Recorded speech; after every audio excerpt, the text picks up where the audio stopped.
Hi guys, Miss Davis here, back for day 14 of the Anne Frank series. So it's been 2 weeks since we have been in quarantine, since we have been away from school, since um, my world changed, and so I've been spending all this time with Anne Frank, and she's been making me think a lot. So today I want to pick up right where we left off yesterday, Wednesday, November 3rd, 1943, and read the next section of journals. Anne does talk about her feelings of depression a little bit in this segment, and twice in this group of journal entries, illness is mentioned. And so obviously that's very present for me, for all of us right now, the idea of being away in your home and illness striking. So I'm going to jump right into it. Wednesday, November 3rd, 1943. Dear Kitty, in order to give us something to do, which is also educational, Daddy applied for a prospectus from the Teachers' Institute in Leiden. Margot nosed through the thick book at least 3 times without finding anything to her liking or to suit her purse. Daddy was quicker and wants a letter written to the Institute asking for a trial lesson in elementary Latin.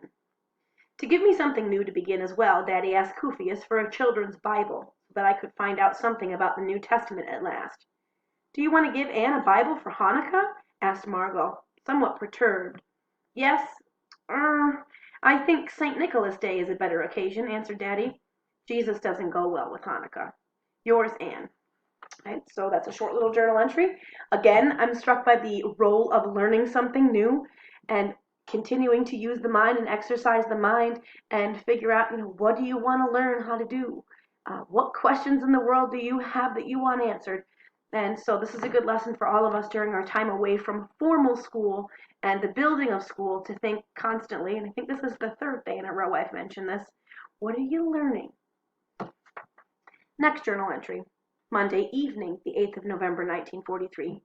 Dear Kitty, if you were to read my pile of letters, one after another, you would certainly be struck by the many different moods in which they were written. It annoys me that I'm so dependent on the atmosphere here, but I am certainly not the only one. We all find it the same.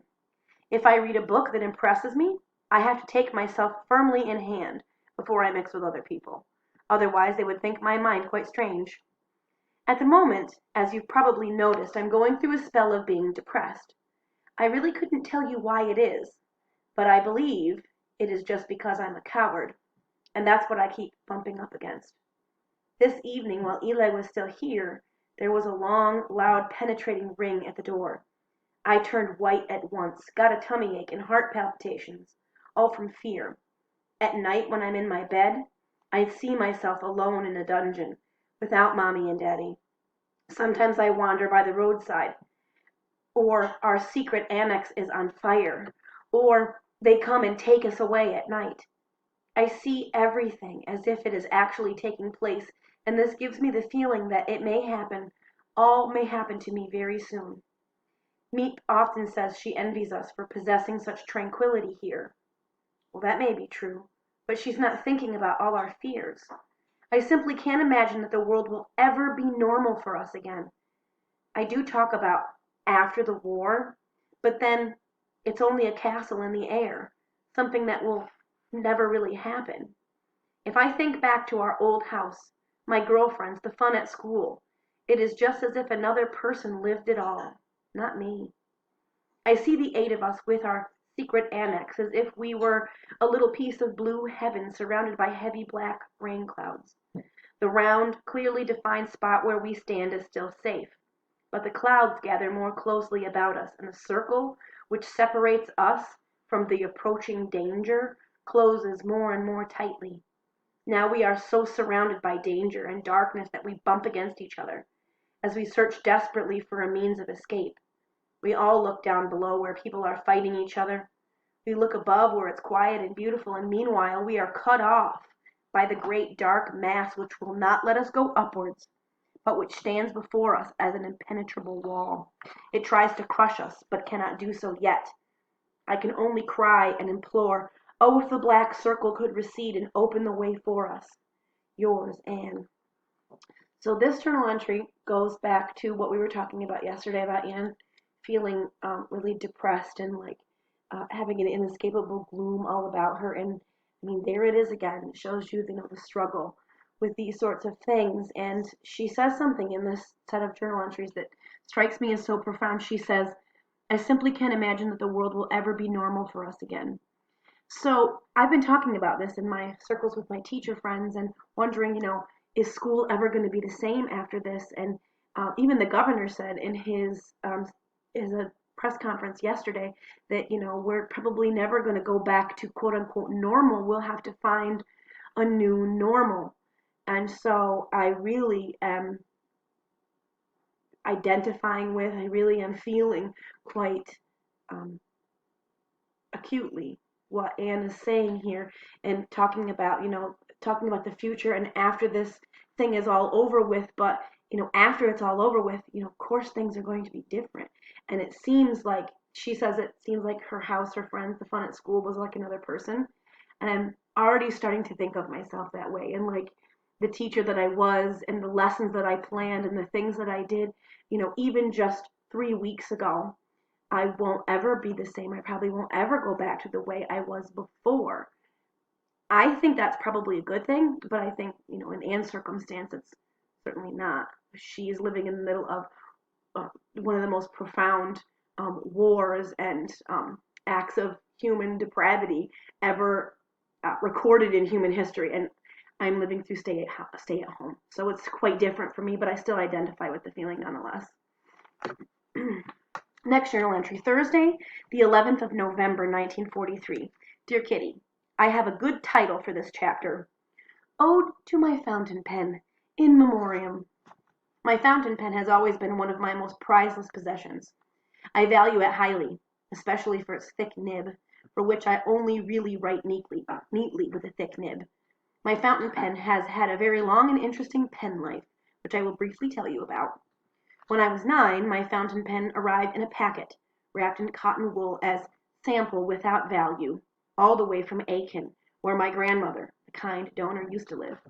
I was in bed with flu, while February winds howled round the house. The glorious fountain pen had a red leather case, and was at once shown around to all my friends. I, Anne Frank, the proud owner of a fountain pen! While I was 10, I was allowed to take the pen to school, and the mistress went so far as to permit me to write with it. When I was 11, however, my treasure had to be put away again, because the mistress in the 6th form only allowed us to use school pens and ink pots. When I was 12, and went to the Jewish Lyceum, which is a word for like a classical education, went to the Jewish Lyceum, my fountain pen received a new case in honor of the great occasion. It could take a pencil as well, as it closed with a zipper, which looked much more impressive. At 13, the fountain pen came with us to the secret annex, where it has raced through countless diaries and compositions for me. Now I am 14. We have spent our last year together. It was on a Friday afternoon after 5 o'clock. I had come out of my room and wanted to go and sit at the table to write, when I was roughly pushed on one side and had to make room for Margot and Daddy, who wanted to practice their Latin. The fountain pen remained on the table unused while, with a sigh, its owner contented herself with a tiny little corner of the table and started rubbing beans. Bean rubbing is making moldy beans decent again. I swept the floor at 5:45 and threw the dirt, together with the bad beans, into a newspaper and then into the stove. A terrific flame leaped out, and I thought it was grand that the fire should burn up so well when it was practically out. All was quiet again. The Latinites had finished, and I went and sat at the table to clear up my writing things. But look as I might, my fountain pen was nowhere to be seen. I looked again, Margot looked, but there was not a trace of the thing. Perhaps it fell into the stove together with the beans, Margot suggested. Oh, no. Of course not, I answered. When my fountain pen did not turn up that evening, however, we all took it that it had been burned, all the more as celluloid is terribly inflammable.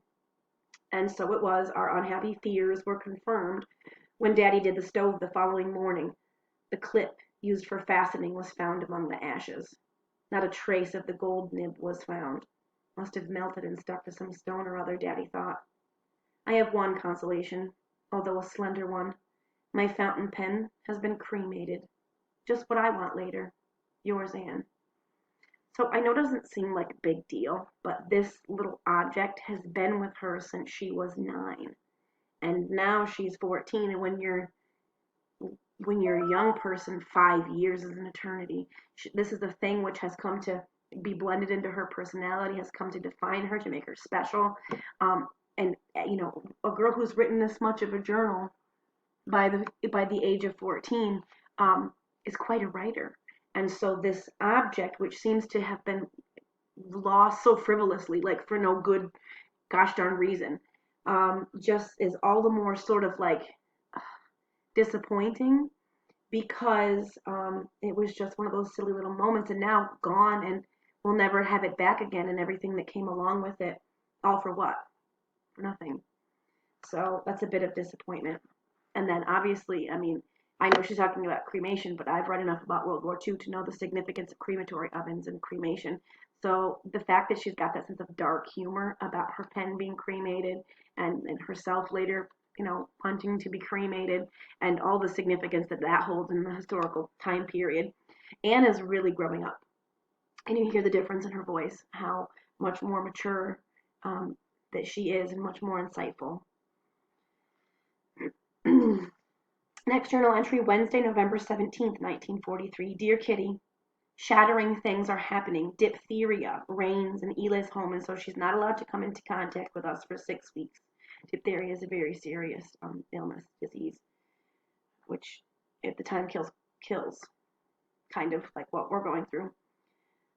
It makes it very awkward over food and shopping, not to mention missing her companionship. Kufius is still in bed and has had nothing but porridge and milk for 3 weeks. Cradler is frantically busy. The Latin lessons Margot sends in are corrected by a teacher and returned. Margot writing in Eli's name. The teacher is very nice, and witty too. I expect he is glad to have such a clever pupil. Dussel is very put out. None of us knows why. It began by keeping his mouth shut upstairs. He didn't utter a word to either Mr. or Mrs. Van Daan. Everyone was struck by it, and when it lasted a couple of days, Mummy took the opportunity of warning him about Mrs. Van Daan, who, if he went on like this, could make things very disagreeable for him.